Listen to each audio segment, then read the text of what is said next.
Hey guys, welcome to round one. Won the die roll, playing against Coke Zero, one of my favorite carbonated beverages. Gonna go first. We do have four bounce lands, so being on the draw is not not the best. Um, sure, I can't really mulligan this hand, so I'm gonna go ahead and keep. So I'm gonna play a plains first, hoping. Sorry, I'm gonna play a island first, hoping to draw plains. I do have more plains than any other basic land in my deck, so it's not unreasonable to hope to draw one. If not, I can just play my Azorius Chancery and then run up my Azorius First Swing. Okay, so that's another card we can play. So I'll just play my Chancery, bouncing my island, and pass. I did mention this at the end of the draft, but I am playing 16 lands, which is not uncommon for this format. Just because, like, with cards like this, well, all your bounce lands are basically count as two lands. So if you play like 17 lands, you're going to get flooded. Even at 16, I think I might get flooded, but I do have like a lot of like expensive cards, so I want to make sure I'm able to play them. So no reason to tip my opponent off on my third color just yet. I'm just going to play my first wing here and pass the turn. So the plan here is to, if he has some sort of big flying blocker, then I can just chump attack and then kill it with Euthanist. Ooh. Maybe it's not a chump attack, so I'm gonna attack, and hopefully he'll block, and then I get to kill it with my Euthanist. Excellent. All right, so swamp, Euthanist, boom, Flametongue Kavu. And we can ship the turn. Next turn we can play our Osseous Thrall and play another bounce land.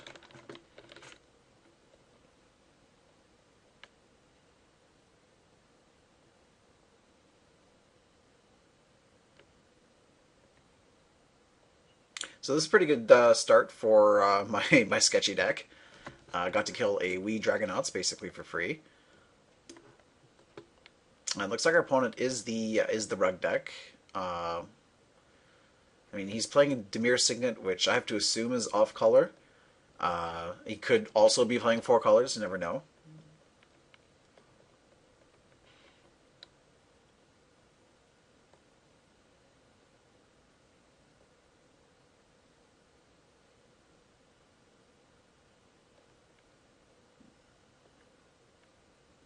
Okay, so what do you got? What do you got?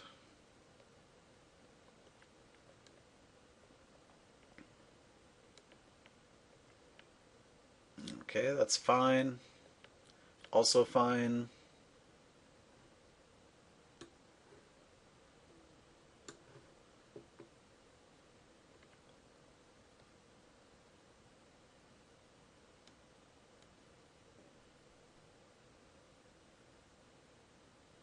Also fine. Bounce lines for everybody. Alright, so I think we're just going to bash with both.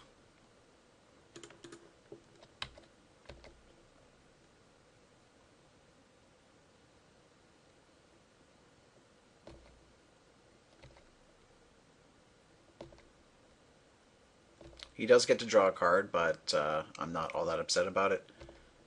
I already got my card off of Euthanist, and now I can run some shenanigans to with this haunt with these haunt triggers. Okay, so we're gonna play my Osseous Thrall,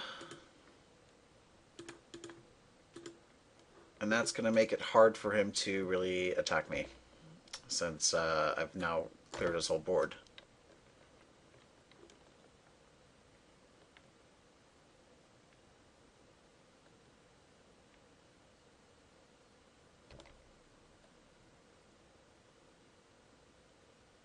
Alrighty.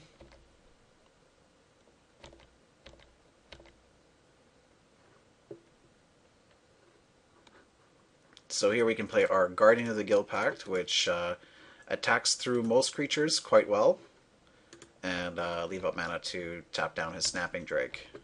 At this point I don't want to trade, since I can just tap it.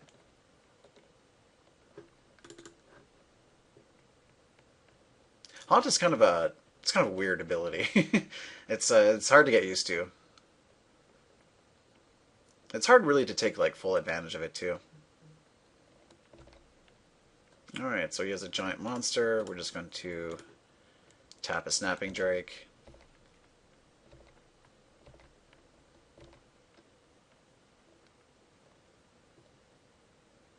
All right, so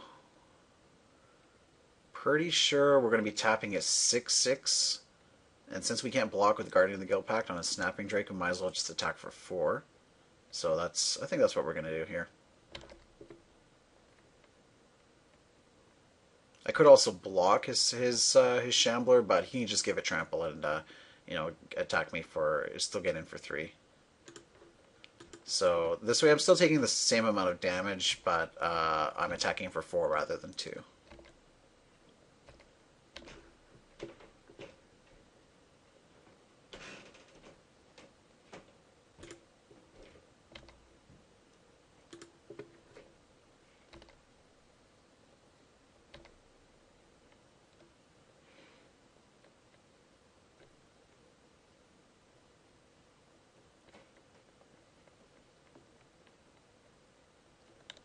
I'm hoping I get to kill something with this Karam. Karam would have been really nice that turn I attacked with the Euthanist.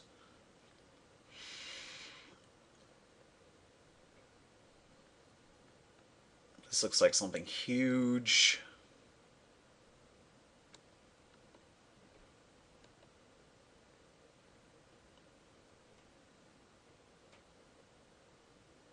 No, train thought. We're going to be drawing a bunch of cards. Well, I can't do anything about it, so I'm just going to let it happen.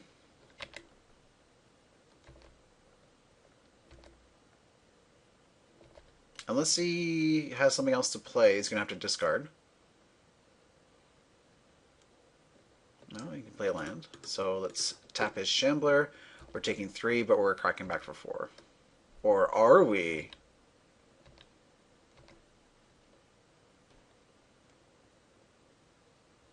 Okay, now that we have the Devouring Light, that makes things interesting.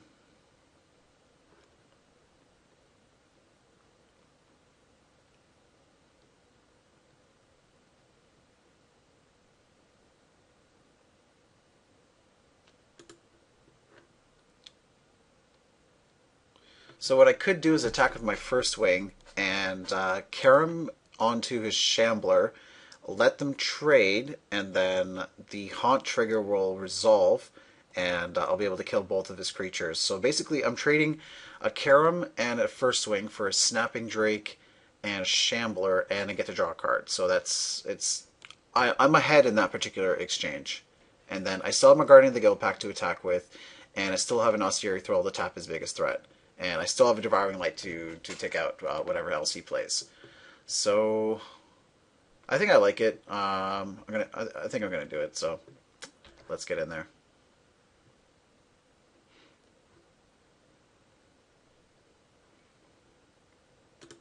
We'll be attacking with both.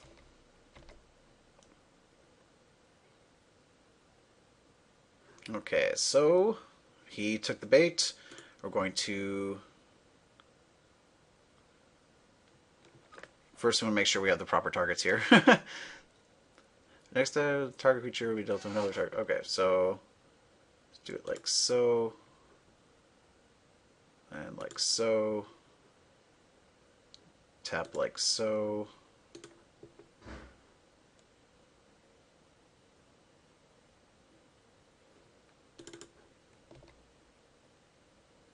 This would have been a lot sweeter if if it would have saved my first wing, but whatever.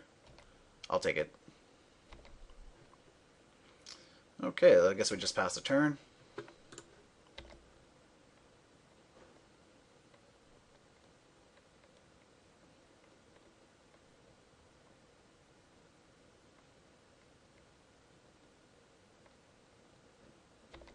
Hydropon is fine, since it can't attack or block.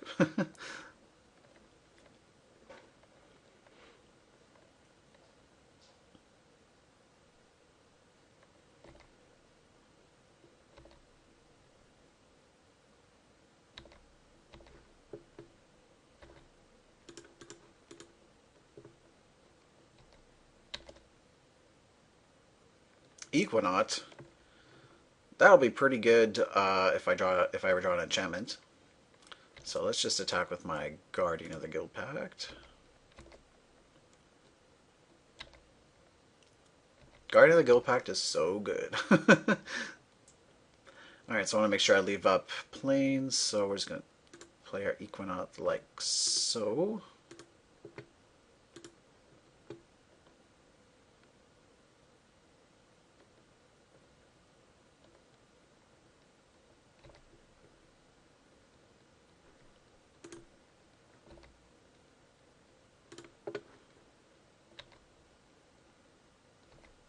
And we can still play our Devouring Light if we want to.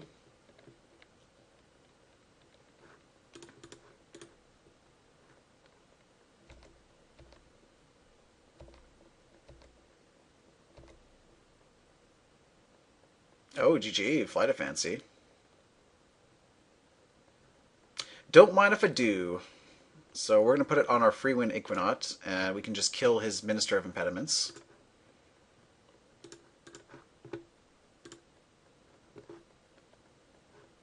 Oh, it's attacking or blocking creature. Whatever. I still get the option, so... Oh, this Rune Boggle is basically dead. I'm just going to get to cycle it at some point. That's fine. So I guess we'll just attack.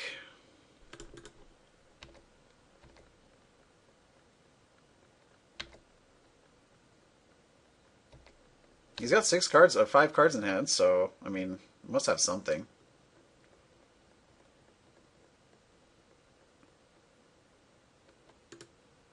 Guess we'll just play our Centaur Safeguard.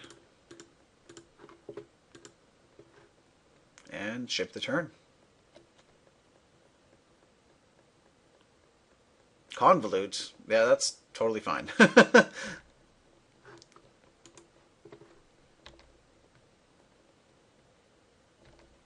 I mean, he had to do it. Like, I was presenting lethal damage there.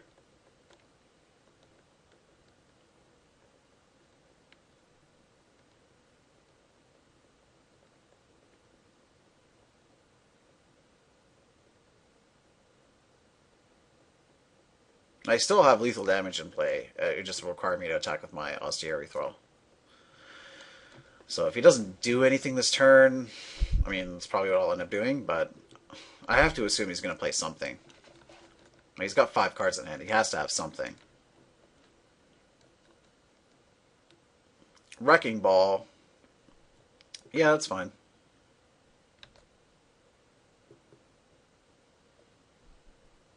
I can't Rune Boggle it, so I have to let it resolve.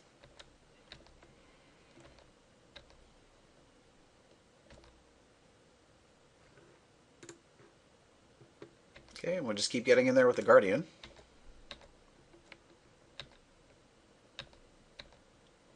And unless he has something, we'll have lethal damage next turn.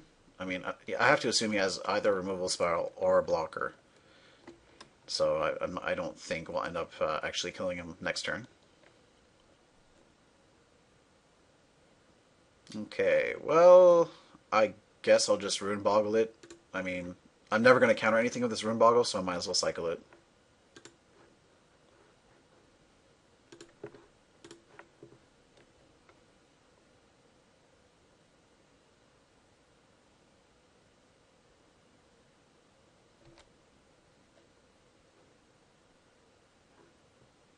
Okay, so he's going to get to return my Austere Thrall.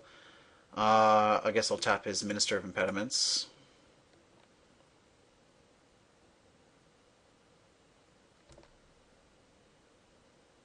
Ogre Savant can't block Guardian of the Guild Pact, nor can it bounce it, so that's that seems fine to me.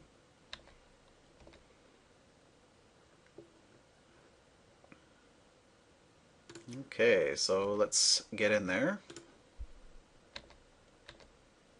Blind Hunter would be awesome here. Too bad I didn't see any. Okay, so I guess we can play... Let's see, we have 1, 2, 3, 4, 5, 6, 7, 8, 9, 10, 11 mana. So we can't play 3 creatures, we can play 2. So I'm going to play Austere Thrall. Probably get countered, that's fine.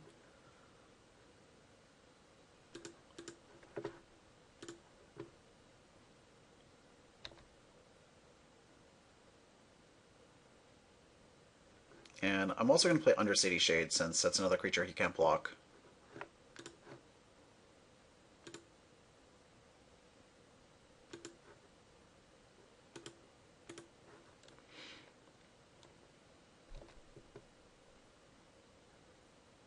I guess I should have left a swamp up, since I can't cast a Surviving Light anyway, and I highly doubt he's going to attack, so...